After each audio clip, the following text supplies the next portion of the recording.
ಏನಪ್ಪ ಅಂದ್ರೆ 5-10 ಕಿಲೋಮೀಟ್ರ್ ನೀವು ಹೋಗ್ಬೇಕು ತೊಗೊಂಡು ಈಗ ಒಂದು 10-20 ಚೀಲೇನು ಗೊಂಜಾಳು ಜೋಳು ಭತ್ತ ಏನಪ್ಪ ಇರ್ತಾವೆ ಅದು ತೊಗೊಂಡು ಹೋಗ್ಬೇಕು. ಹೋದಾಗ ಮಾರ್ಕೆಟ್ ಬರಬೇಕು, ನಮ್ಗೆ ಬರಲಿಲ್ಲ ಅಂದ್ರೆ ಲಾಸ್ ಆಗುತ್ತೆ.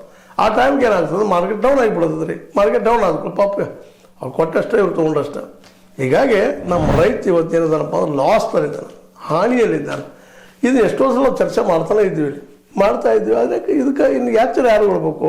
ಸರ್ಕಾರಗಳಂತ ಇದು ಗೊತ್ತದ ಅವ್ರಿಗೆ, ಇಲ್ಲಂತಲ್ಲ, ಎಲ್ಲರೂ ಬುದ್ಧಿವಂತರಿದ್ದಾರೆ ಸರ್ಕಾರದಲ್ಲಿ, ಅಸಾಮಾನ್ಯ ಬುದ್ಧಿವಂತರಿದ್ದಾರೆ. ಆದರೆ ಅವ್ರಿಗೆ ಇದನ್ನು ಯಾವ ರೀತಿ ಸಾಲ್ವ್ ಮಾಡ್ಕೊಂಡು ಗೊತ್ತಿದ್ದರೂ ಆ ಕಡೆ ಲಕ್ಷ ಆಗ್ತಾಯಿಲ್ಲ. ಯಾಕಂದ್ರೆ ಅವ್ರಿಗೆ ಏನಪ್ಪ ಅಂತಂದ್ರೆ ಈ ಮಿಡಲ್ ಮ್ಯಾನ್ಗಳಿಂದ, ವ್ಯಾಪಾರಿಗಳಿಂದ 40% ಬರ್ತಿರ್ತದೆ. ಪಾಪ ರೈತನಿಂದ ಏನು ಬರ್ತದೆ? ಯಾಕೆ ಅವ್ರು ಲಾಭ ಇಲ್ಲ, ನುಕ್ಸಾನ್ ಉದ್ಯೋಗ ಮಾಡ್ತಾ ಇರ್ತಾನೆ.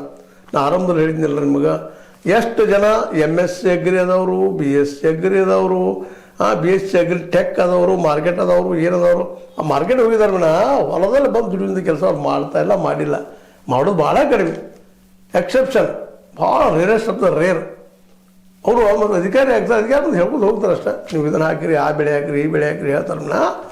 ನೀವು ಇದನ್ನು ಹಾಕಿರ, ಈ ಔಷಧ ಹಾಕಿರಿ ಬೆಳೆ. ಆದರೆ ಔಷಧಕ್ಕೆ ಖರ್ಚು ಯಾವ ರೀತಿ ಆಗ್ತೈತಿ, ಗೊಬ್ಬರಕ್ಕೆ ಎಷ್ಟು ಖರ್ಚು ಆಗ್ತೈತಿ, ಏನಾಗ್ತೈತಿ, ಅದು ಬರೋ ಲಾಭ ಎಷ್ಟು ಬರ್ತದೆ ರೈತಗೆ, ಇದ್ರ ಬಗ್ಗೆ ಒಂದು ಚರ್ಚೆ ಚಿಂತನೆ ಆಗಬೇಕಲ್ಲ, ಅದು ಆಗ್ತಾಯಿಲ್ಲ.